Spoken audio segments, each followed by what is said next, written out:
धन्यवाद। मित्रों, आज जिस विषय को लेकर मैं आपके बीच आई हूँ वो आप बहुत दिन से दिल्ली सरकार का नाटक नौटंकी देख रहे हैं और कुछ बड़े बड़े इश्तेहार जो लगातार दिल्ली की जनता जिन इश्तेहारों से वाकिफ है कि मास्क भी पहना है तो उस पर मुख्यमंत्री का फोटो छपा हुआ मिलता है।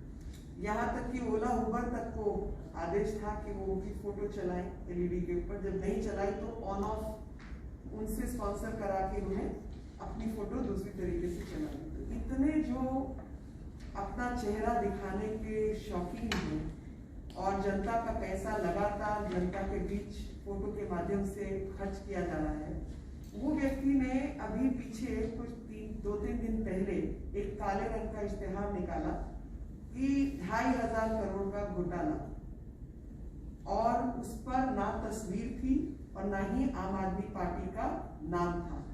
यानी उस इश्तेहार को स्पॉन्सर करने वाले लोग, इस शब्दावली का इस्तेमाल करने वाले लोग, ओनरशिप जाहिर करने वाले लोग इर्रिस्पॉन्सिबल है। तो यहीं से जाहिर होता है कि अपना चेहरा दिखाने के, छपवाने के, छपास के शौकीन व्यक्ति ने अपना चेहरा क्यों नहीं छपवाया?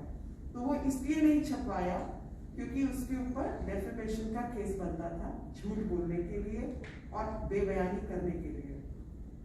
मेरे को एक शेर याद आ रहा है और वो है, इश्तेहारों ने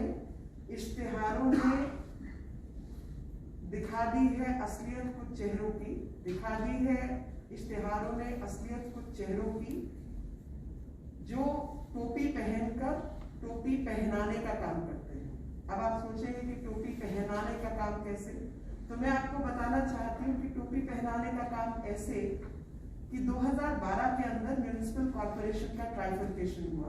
3 हिस्सों में म्युनिसिपैलिटी को बांटा गया और म्युनिसिपैलिटी को बांटने वाली जो सरकार है वो कांग्रेस की सरकार थी। उसके बाद एक कैबिनेट डिसीजन हुआ और कैबिनेट डिसीजन की तारीख है 16 मार्च 2012 की। और उस कैबिनेट डिसीजन में कहा गया, जो काउंसिल ऑफ मिनिस्टर्स का 19 मार्च को जो कम्युनिकेट हुआ, the headquarters of East Delhi municipal corporation will function from Udyog Sadan, Patparganj industrial area. The headquarter of North Delhi MCD will function from SPM, Shyama Prasad Mukherjee civic centre building, Minto road, New Delhi. The headquarter of South Delhi Municipal Corporation would also function from SPM Center building temporarily pending construction of a building of its own on a piece of land allotted to MCD at Dwarka। यानी द्वारका में SDMC को जमीन allocate हुई, लेकिन वहां पर अभी बना नहीं था, कुछ स्ट्रक्चर नहीं था, तो एक हिस्सा सिविक सेंटर का साउथ MCD को दिया गया कि ये यहाँ पर इस ब्लॉक से पार्किंग समेत इस अधिकार के साथ यहाँ से ऑपरेट करेंगे। और जब ये यहाँ से ऑपरेट करेंगे, जब तक कि इनका अपना दफ्तर द्वारका में बन नहीं जाता, जो इसके लिए जमीन जो है निकालने के लिए। उसके बाद जो कमिश्नर थे यूनिफाइड एनसीडी के, उन्होंने वेरियस फ्लोर्स जो है बिटवीन नॉर्थ और साउथ एनसीडी उनको डिवीजन किया। वो भी लिखित में ऑर्डर है 4 अप्रैल 2012 का।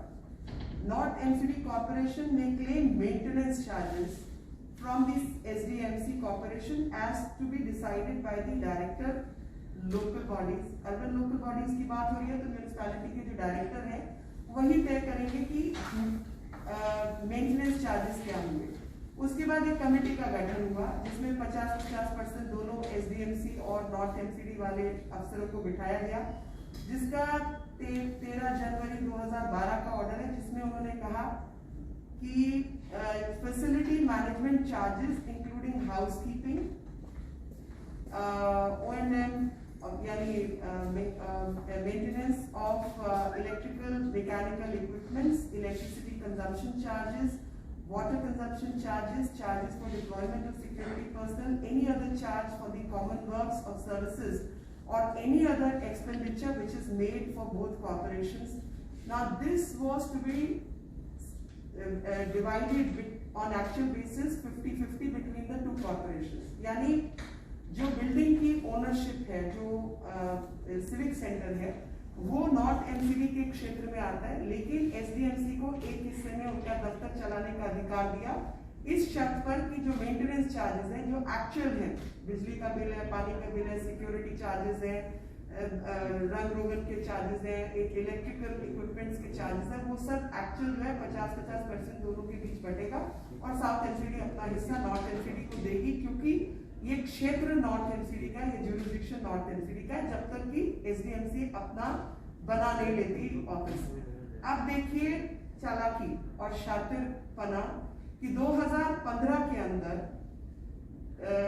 जब इनकी सरकार आ चुकी है दिल्ली में, तो एक अफसर, आप सबको पता है कि अफसरों की नियुक्ति कहने को एनसीडीज जो है बीजेपी चलाती है क्योंकि बीजेपी के इलेक्टेड रिप्रेजेंटेटिव्स हैं, लेकिन जो अफसर हैं उनकी नियुक्ति दिल्ली सरकार ही करती है। So all the officers, commissioner, directors etc. are appointed by Delhi government. So 2015, one of the directors, and there was a cabinet decision also to that effect, which was of 16 March 2012. So one of the directors raised a demand of rent from expected rent from SDMC. तो उन्होंने rent मांगना 2015 से bill raise करना शुरू कर दिया कि SDMC हमें किराया दे, किराया दे, किराया दे।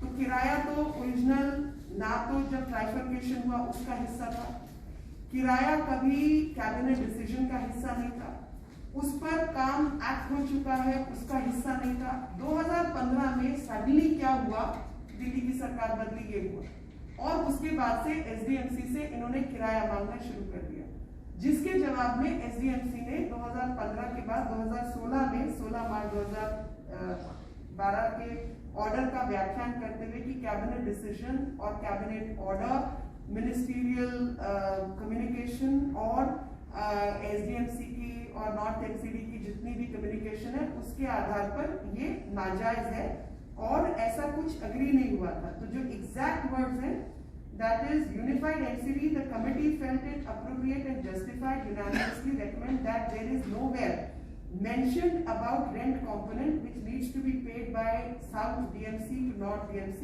except the charges as ordered by director local bodies, Government of Delhi, conveyed by order file number 347 etc. dated 28/10/2013. It emerges that headquarters of South Delhi Municipal Corporation would function from the Shama Prasad Mukherjee Civic Center building temporarily pending construction of building of its own on a piece of land allotted to MCD at Dwarka as per cabinet decision dated 16 March 2012, communicated by order dated 19 March 2012. Recommendation of the said committee is also annexed. Now what is important is कि इसके बाद इन्होंने 2019-20 और 2020-21 में as proposed by the commissioner, no dues pertaining to the ground rent license fee from SDMC towards the civic center occupation were incorporated. तो जब budget बनता है और जब लास्ट बजट रिवाइज हुआ तो उसके अंदर इसको काटा गया कि कोई एस्टिमेटेड जो पैसा है ग्राउंड रेंट, क्योंकि ग्राउंड रेंट कभी हिस्सा ही नहीं था तो वो नहीं लिया जाएगा और उसको बजट से हटाया गया। और इसका जिक्र जो है एक्सपेक्टेड इनकम ही गलत है क्योंकि ये इनकम कभी एनविसाज नहीं की गई थी, कभी मांगी नहीं गई थी और बजट एस्टिमेट से इसको हटाया गया और ऐसा कोई प्रपोजल नहीं है, ऐसा किया गया। तो यानी नॉर्थ एनसीडी की एंट्री को साउथ एनसीडी की एंट्री ने स्क्वायर ऑफ कर दिया, दोनों एनसीडीज ने स्क्वायर ऑफ कर दिया। इसको ये 2,500 करोड़ का घोटाला बता रहे। अब आप मुझे बताइए, साउथ एनसीडी ने जो नियम था उसके अनुसार काम किया और साउथ एनसीडी जब एग्जिस्टेंस में आई, अपनी मर्जी से नहीं आई, उस समय की दिल्ली सरकार ने तीनों म्यूनिसिपैलिटीज को अलग हुआ, यूनिफाइड म्यूनिसिपैलिटीज का ये डिसीजन है और डेफेमेशन और अपने खिलाफ केस से बचने के लिए ये झूठा भ्रम पैदा कर लोगों को धोखा देकर, फरेब देकर ये शातिर राजनीति कर रहे हैं।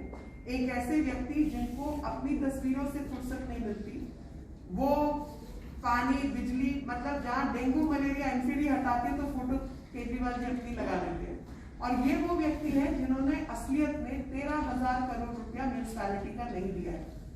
The truth is that 13,000 crore in terms of third finance commission and fourth finance commission is due from Delhi government, which it has not paid.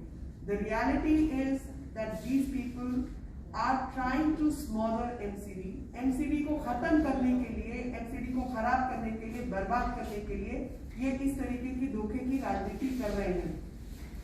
ऐसा लगता है जैसे हर कदम पर एमसीडी के साथ, दिल्ली की जनता के साथ फरेब हो रहा है और हर तरफ काम करना इन्होंने दुश्वार कर दिया है म्यूनिसिपैलिटीज का। और इस तरीके की रोज की नई नाटक की 100 किस्म के बहानेबाजी, जिसके दौरान काम करना ही अपने आप में कसूर हो गया है। आप अंदाजा लगाइए कि म्यूनिसिपैलिटीज में अगर कोई भारतीय जनता पार्टी का नेता चुनकर आता है, क्योंकि लोकल लेवल पर वो पॉपुलर है, लोग उसको चाहते हैं, लोग उसको इज्जत देते हैं, मानते हैं और उसको चुनकर भेज देते हैं, ये उसकी गलती है क्या? या उसकी सजा मिलनी चाहिए दिल्ली को क्योंकि उसको चुनकर भेजा है?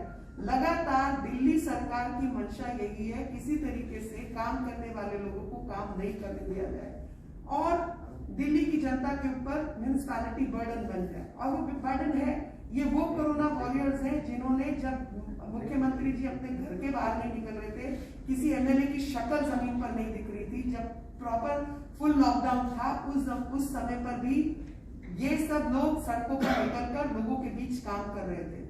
जो सुबह 6 बजे से पहले दिल्ली की सड़कें साफ करता है वो कोई अमीर आदमी नहीं है, सफाई कर्मचारी को उसका वेतन ना मिले। जिन लोगों ने पहले दिल्ली की सेवा की है उनको अपनी पेंशन समय पर ना मिले। म्यूनिसिपैलिटीज के स्कूल में, प्राइमरी स्कूल में कोई अमीर व्यक्ति टीचर नहीं बनता और ना वहाँ पे अमीर लोगों के बच्चे पढ़ने आते हैं।